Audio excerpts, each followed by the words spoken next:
નમસ્કાર દર્શક મિત્રો, @ગુજરાતમાં આપનું સ્વાગત છે।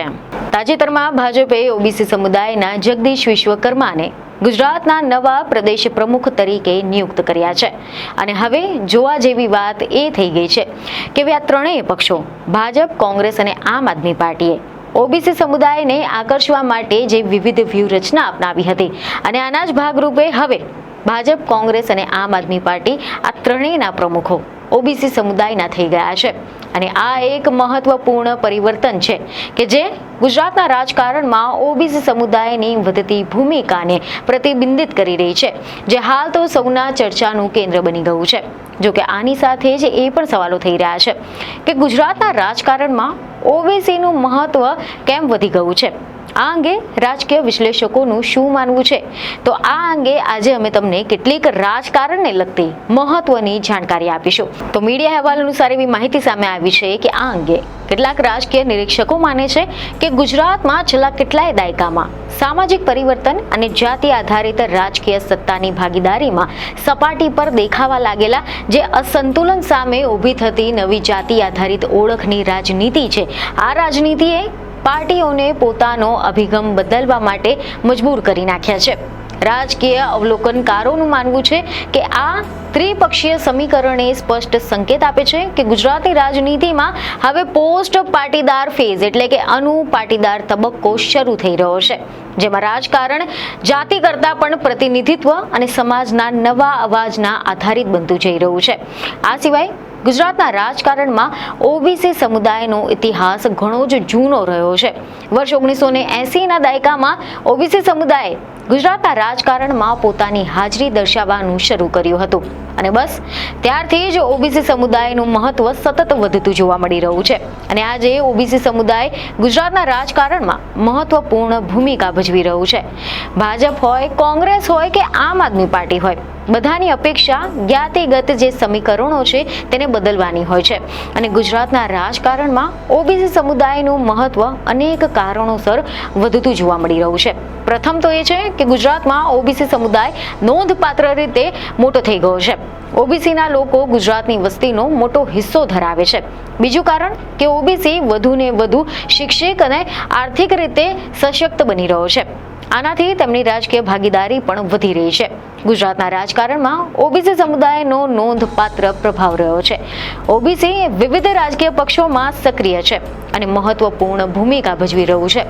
ઓબીસીના નેતાઓમાં વિવિધ પક્ષોમાં મુખ્ય મુદ્દાઓ પર ભાર મૂકવામાં આવી રહ્યો છે અને આનાથી રાજકીય મંચ પર પણ ઓબીસી સમુદાયનો અવાજ સંભળાઈ રહ્યો છે। ભાજપ, કોંગ્રેસ અને આમ આદમી પાર્ટીએ ઓબીસી સમુદાયને આકર્ષવા માટે વિવિધ વ્યૂહરચના અપનાવી છે। ભાજપે ઓબીસી નેતાઓને મુખ્ય હોદ્દાઓ પર મૂકીને તેમને આકર્ષવાનો પ્રયાસ કરી રહ્યા છે। કોંગ્રેસ પણ ઓબીસી નેતાઓને પોતાની પાર્ટીમાં સામેલ કરીને તેમનો અવાજ સાંભળવાનો પ્રયાસ કરી રહ્યા છે અને આમ આદમી પાર્ટીએ પણ ઓબીસી નેતાઓને પોતાની પાર્ટીમાં સામેલ કર્યા છે અને તેમની ભાગીદારીને પ્રોત્સાહન આપવાનો પ્રયાસ કર્યો છે।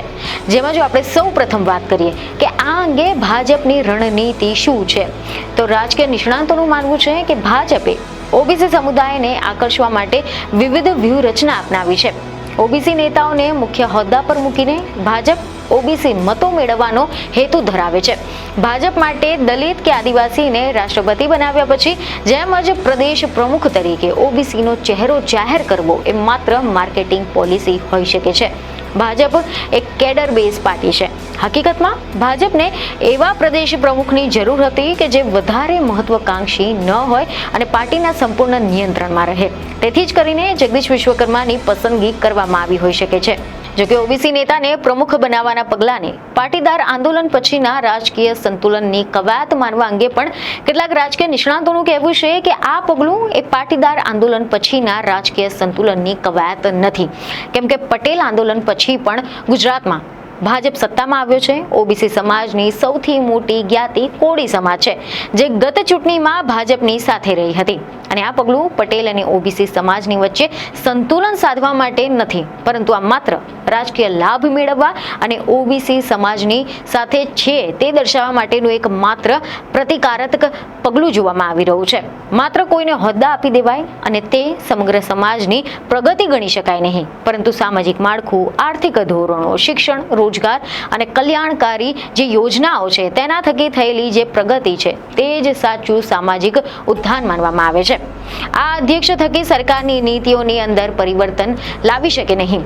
એકાદ બે જે ઓબીસી સમાજના નેતા બની જવાથી સમગ્ર ઓબીસી સમાજનું ભલું થાય તે જરૂરી નથી.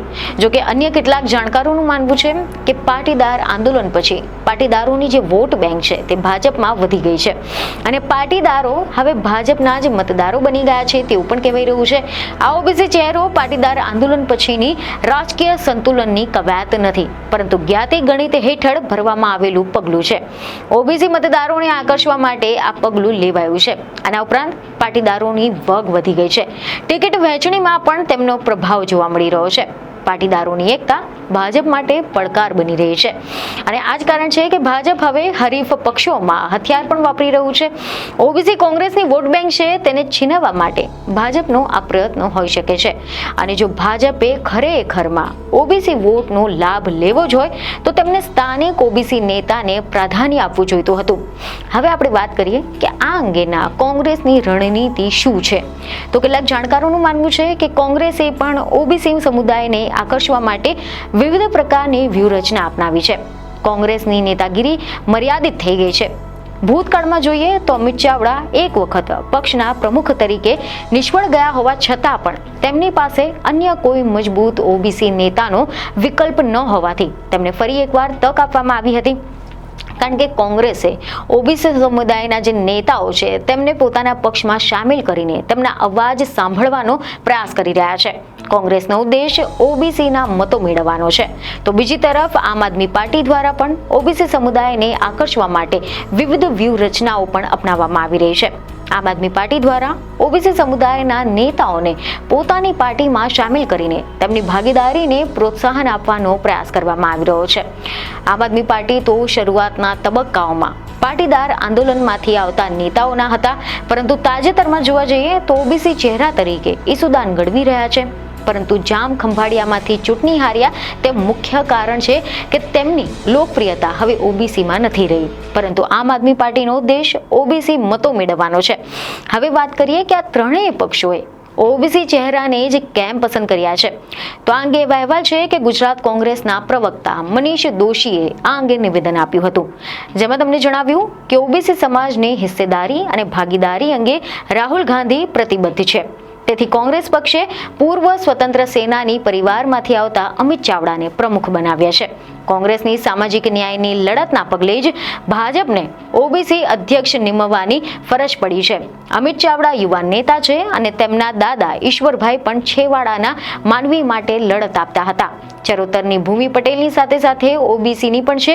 જ્યારે બીજી તરફ એવી ખબરો સામે આવી છે કે ગુજરાતના આમ આદમી પાર્ટીના પ્રવક્તા કરણ બારોટે પણ આ અંગે નિવેદન આપ્યું હતું. તેમણે જણાવ્યું કે ભારતીય જનતા પાર્ટી પ્રથમ વખત પ્રદેશ અધ્યક્ષની ચૂંટણી કરવા મજબૂર બની છે, કેમ કે ગુજરાતની વસ્તી હાલ આંદોલનના માર્ગે છે અને ભાજપના નેતાઓમાં નારાજગી છે. આમ આદમી પાર્ટીના પ્રદેશ અધ્યક્ષ ઈશુદાન ગઢવી જે પોતે ઓબીસીના છે 2022 થી કાર્યરત છે અને ભાજપને એવો ભય છે કે વિસાવદરની પેટા ચૂંટણી પછી પાટીદાર સમાજ આમ આદમી પાર્ટી તરફ આકર્ષાઈ રહ્યો છે. એથી જ કરીને પાટીદારોના મત કપાય તે ભરપાઈ કરવા માટે ભાજપે ઓબીસીમાંથી પ્રમુખ બનાવ્યા છે. જોકે ભાજપ તો આ જ્ઞાતિવાદના આરોપોને ફગાવી રહ્યું છે. એવા સમાચાર છે કે ગુજરાત ભાજપના પ્રવક્તા યજ્ઞેશ દવેએ આ મુદ્દે કહ્યું કે ભૂતકાળમાં સીઆર પાટીલ પ્રમુખ હતા અને એની પહેલા જૈન સમાજમાંથી આવતા વિજય રૂપાણી પ્રદેશ પ્રમુખ હતા. ત્યારે જૈનોની વસ્તી માત્ર 0.2% છે. પક્ષ સૌનો સાથ સૌના વિકાસના સિદ્ધાંત પર ચાલી રહ્યો છે અને વ્યક્તિની કાર્યક્ષમતા પર આધાર રાખે છે. તે પ્રમાણે તેમને હોદ્દાઓ આપે છે. તેમાં કોઈ જ્ઞાતિને સ્થાન ન હોઈ શકે. તે સૌ કોઈ માટે કામ કરે છે. પાટીદાર આંદોલનને 7 વર્ષ વીતી ગયા છે અને 3 પ્રદેશ પ્રમુખ બદલાયા છે, જે ત્રણેય અલગ અલગ જ્ઞાતિના હતા. એટલે કે અંતે આ ત્રણેય પક્ષો ભાજપ, કોંગ્રેસ અને આમ આદમી પાર્ટીએ ઓબીસી સમુદાયને આકર્ષવા માટે વિવિધ વ્યૂહરચના તો અપનાવી લીધી છે, પરંતુ ગુજરાતના રાજકારણમાં ઓબીસી સમુદાયની ભૂમિકા કેવી રીતે વિકસિત થાય છે તે જોવું રસપ્રદ રહેશે. તો આ વિષય પર તમારો શું અભિપ્રાય છે તેમને કોમેન્ટમાં જરૂરથી જણાવજો. બીજને ખબરો સાથે ફરી મળીશું. ધન્યવાદ.